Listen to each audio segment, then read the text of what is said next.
ça fait des années que j'avais envie de rendre un hommage à mon papa, parce que je pense qu'il était un petit peu oublié dans le Périgord, oublié pas par ses élèves, certes pas, mais peut-être par les médias ou je ne sais qui.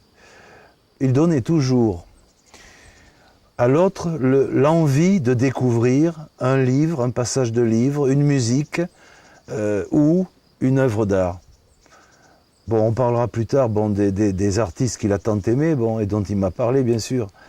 Mais je veux dire qu'il était très ouvert à tout ce qui intéressait, à tout ce qui m'intéressait moi aussi. C'est-à-dire qu'à la limite, lorsque je me suis mis à faire de l'anglais, il faisait de l'anglais. Le soir, lorsque je me suis mis à étudier le chinois pendant quelques années, il s'est mis à faire du chinois. Lorsque je me suis mis à apprendre le russe, il faisait du russe. Lorsque j'ai fait ma thèse sur la peinture anglaise contemporaine, il m'aidait à préparer des fiches.